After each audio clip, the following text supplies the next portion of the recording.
Hey guys, it's Mike from Missouri, and I'm going to follow a trend that I've been seeing on YouTube. I'm going to do a 2025 shop update video. It's been many years since I've done the welcome to my shop video, and then I didn't have a mic or really any decent equipment whatsoever. So I've gotten a little bit better at making videos, but I want to go around and show you all my junk, and we actually just kind of cleaned up a little bit, so you'll still be surprised to see how dirty some areas are, but it's a shop. But anyway, I'm Mike, and I live in northwest Missouri, and my shop is a 30 by 50 stick-built building that I had the foundation and all the concrete poured for me, but then I framed it, set the trusses, did all the electrical, plumbing, and even the original roof. I did that as well. I had the drywall done. My son here, Andrew's helping me film today. I built the cabinets. Can you show him the cabinets up there, Andrew, on both sides? Show him the other side. So I built all those cabinets, and I heat the shop. Come on over here, Andrew. I heat the shop with an air handler that also has air conditioning coil in it, and over here's my hot water heat that I got coming from underground I got a waste oil boiler outside in a small building, and I also have a wood boiler that I use as well. So that's how I heat the shop. And I got a 100 amp service coming into the shop. I could actually, I have more than that, but I have it breakered at 100 amp because that's all I need. And then while we're here, I got a parts washer. Right now I got a project that I'm coming together with for my skid steer. If some of you that regularly watch my channel, I'm doing a skid steer project. And speaking of that, let's go take a look at it real quick. For those who don't know what I've been putting all my videos out on. So this is a case 1840 that I'm completely restoring. Here, and let me have it real quick. So we are in the hydraulic stage, and there's the Cummins 4B 390 3.9 liter it is. So more commonly known as a 4BT, but this is a 4B because it doesn't have a turbo. So here, Andrew, I'll hand that off to you. Let's bring them over here. Make sure you stay back, bud, so they can see what I'm doing. I'll go through some of my machines. This is a Grobe vertical bandsaw. It's metal cutting.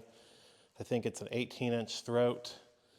And I picked this up on a Purple Wave auction out of Des Moines, Iowa, and it's been very handy to cut metal plate. You know, it will cut circles if you put a small enough blade in it, but it's very useful, and I run it with a phase converter that I'll show you here in a little bit. Next tool over here is a 30-ton press. I actually built this press during COVID. It's 100% built by me. I even made the hand pump up here, threaded the quick adjust. This is all handmade. I made the up and down lever adjustment right there. I bought the gears, made the pump. That's a second-hand cylinder that I took some internals out of and did some machining on it so it auto retracts, but I welded it, so it's kind of designed off of a Dake 30-ton press. All right, and then I got here Bridgeport 2J head, variable speed head. Picked this up a number of years ago out of a place in, I'm trying to think where, Mildstadt, Illinois, I think it was, over by St. Louis. It's pretty tight. It's still got all of the markings on the ways. Put a Kurt vise on, which was highly recommended, and I agree with that. It is 3-phase as well, and I didn't realize how much I would use a Bridgeport until I had one. That's kind of one of the names everyone knows, and you can get parts for it real easy. It's kind of dirty right now, but it's definitely something I use a bunch. So on over here is an old Rockwell 17-inch drill press. It's got I think a Morse taper #2 spindle.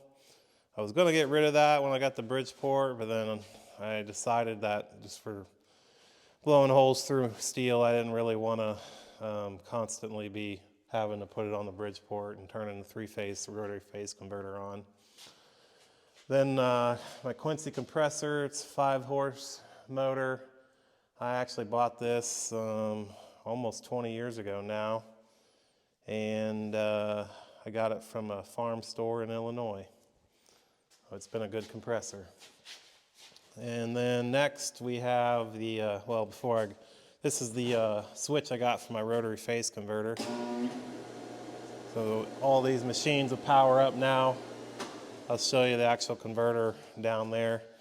This is a 4-ton Famco Arbor Press, and I picked this up a number of years ago off of Facebook Marketplace, and I built the stand.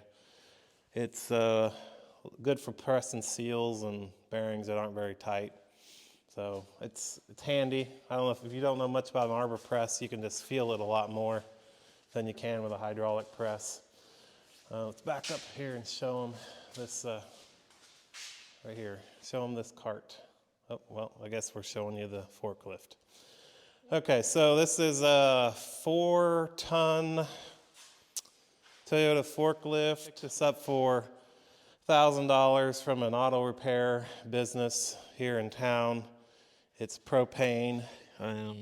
It's been really, really handy. My wife thought I was crazy for wanting a forklift, but it's been very, very valuable. It has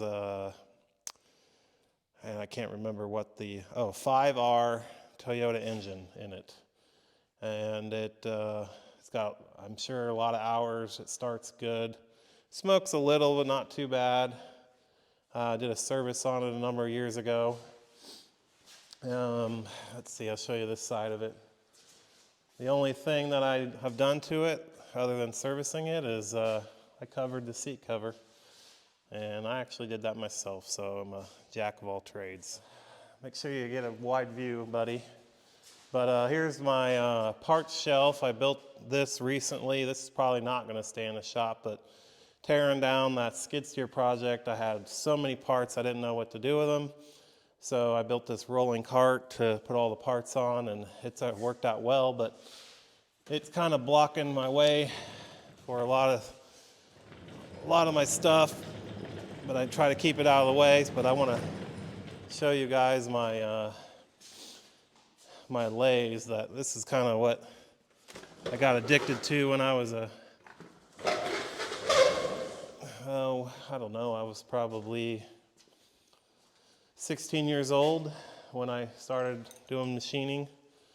But both of these are Hendy lathes out of Connecticut, I believe it is.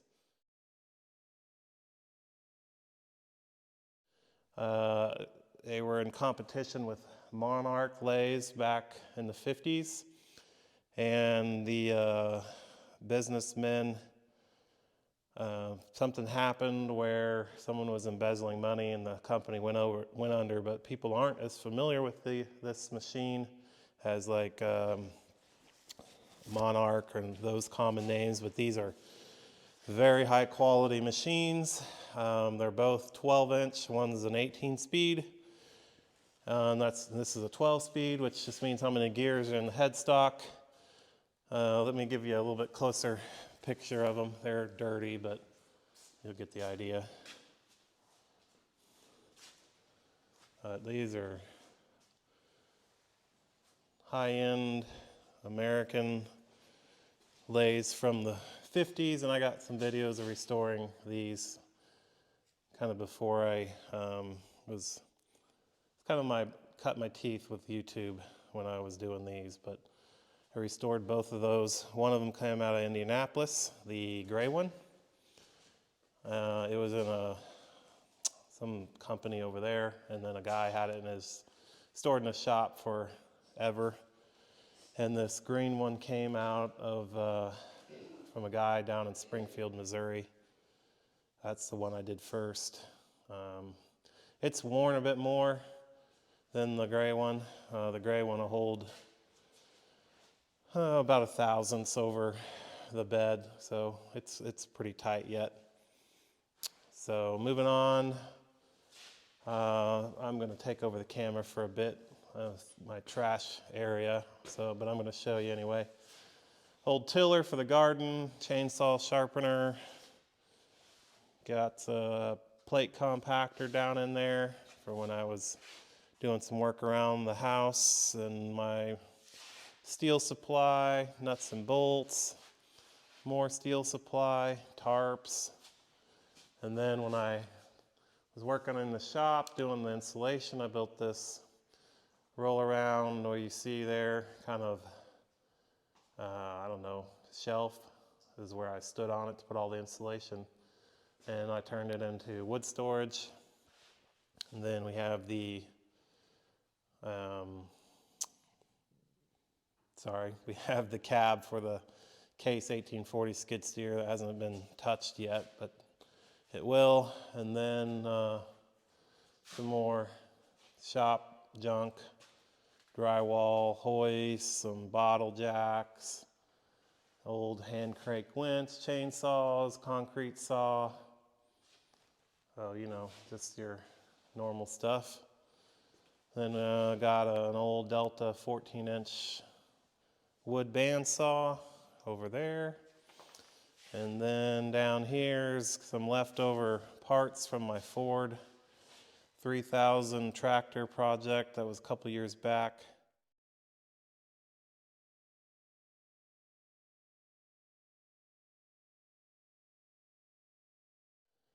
There's a ring gear, radiator, pinion, toolbox, some parts I didn't want to throw away. Here's the twin pump that came out of the skid steer. It's still good, but I will be going through it in another video. And here we have some an old Sears jack that I rebuilt in another video, and then just a Harbor Freight unit. Tires from the skid steer. Hey Andrew, you want to come over and take over the camera? Make sure you stay back so I can see. All right, and here we got before I did YouTube, I got a pressure washer. And I actually had someone ask me where I bought it from. Well, I didn't buy it, I made it. I didn't make the motor, obviously, but I got a Honda GX200 motor on there. This is a used Cat 310 car wash pump. And then I built the frame, the handle, the drive. It's a belt drive. You can see on this side.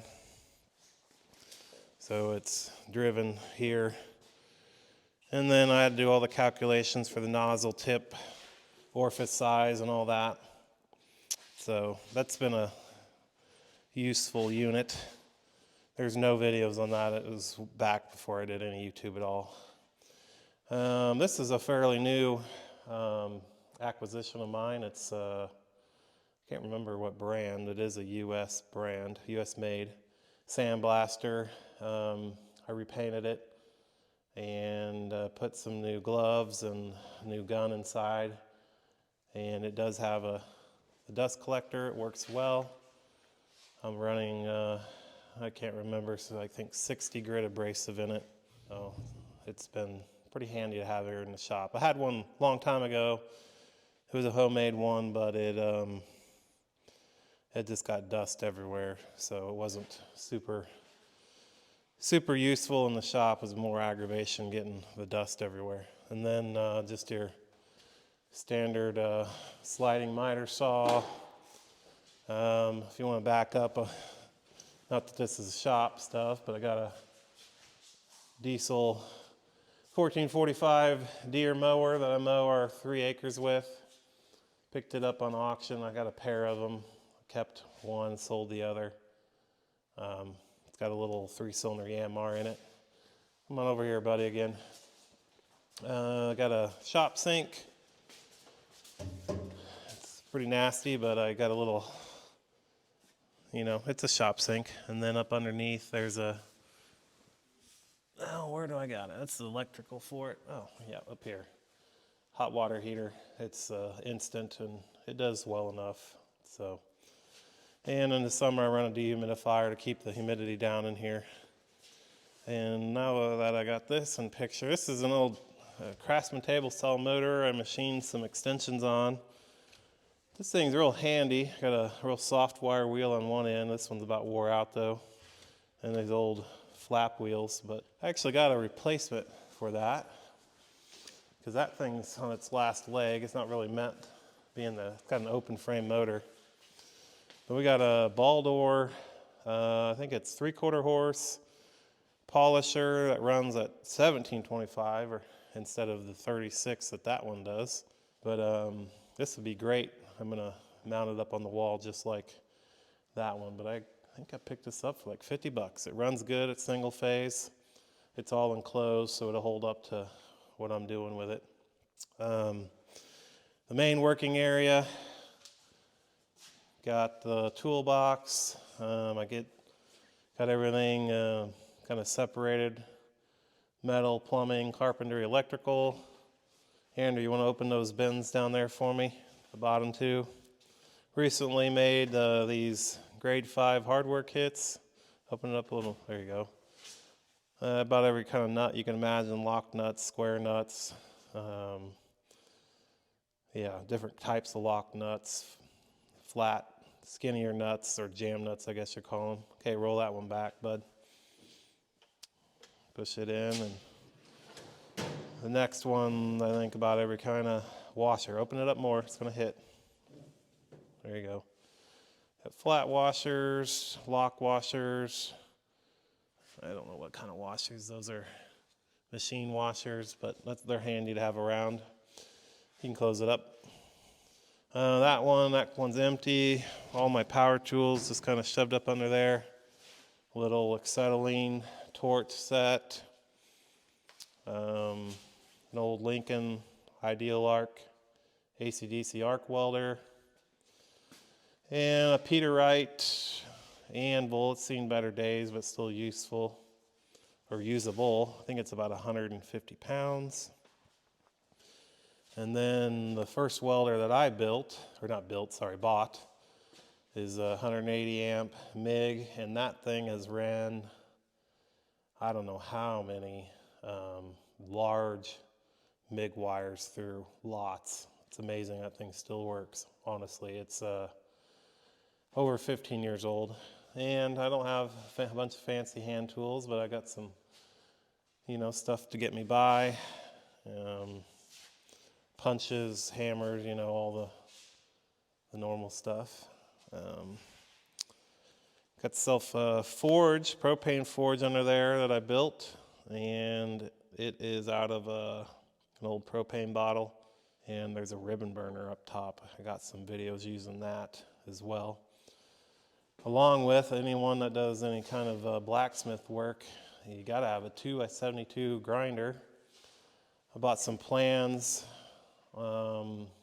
Housemade, I think is his name. That's his business name.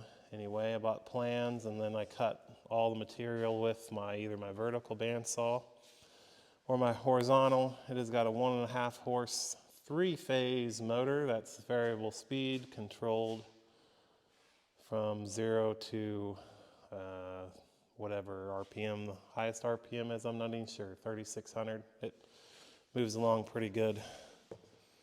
I'll get a little test run here. Let's see. So you can literally go from almost hardly moving at all.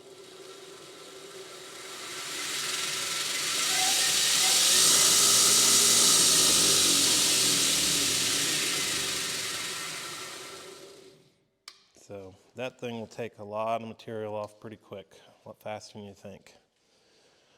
I did some woodworking back in the day. I still keep some around just for house repair, but that is an old 1948, 9, 50-ish Delta Unisaw that I restored almost 20 years ago now.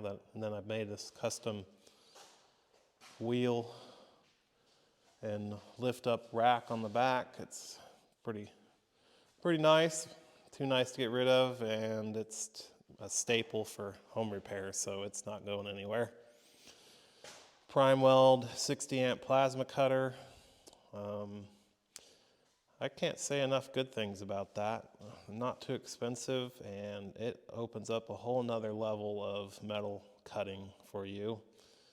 It will cut 1/2 inch material with no problem, and it's over a year old. Haven't used it a ton, but I've been very happy with it. So yeah, it's not a Hypertherm or Miller by any means, but it's also 1/4 the price probably, so it works really well. Got an old hydraulic table, if you know what those are. It's like building transmissions. It's got everything's tapered to the center. I'm talking about the red table. And then a granite surface plate, and probably something I'm going to have to do a video on here soon. It's a hydraulic pump for a Ford tractor. That is actually for 3600, newer than my 3000, and that needs adapted to it because my pump lost prime here in the latest snowstorm and couldn't get it to go and got frustrated, so that needs to kind of come up on the list, priority list anyway. Man, I got a lot of crap in here. I feel like I've been speaking for half an hour now, but here's a Kalamazoo horizontal bandsaw. I also restored it before I was doing YouTube channels. Only thing I had to do on it, well, I had to do a lot on it actually. I completely stripped it down. Had to make a new hydraulic cylinder, and that one's 100% custom made. The barrel, the copper, the rod, everything. And it works really well. I really like that bandsaw. Some of you that have been watching the channel probably saw me make this. It's a pressure pot sandblaster made out of an air compressor tank. And it's got an access port on it. And then actually a commercial hose. So works good. And this is all kind of shoved together because I had a room with the shop space here going all these projects. Well, mainly this just a skid steer project, but the stuff's normally not crammed in here so tight. I got the engine hoist folded up there, and we're back to the horizontal or vertical bandsaw. So I'm going to give the camera back to Andrew here to wrap this up. I'll just show you kind of how I got some of my cabinetry organized.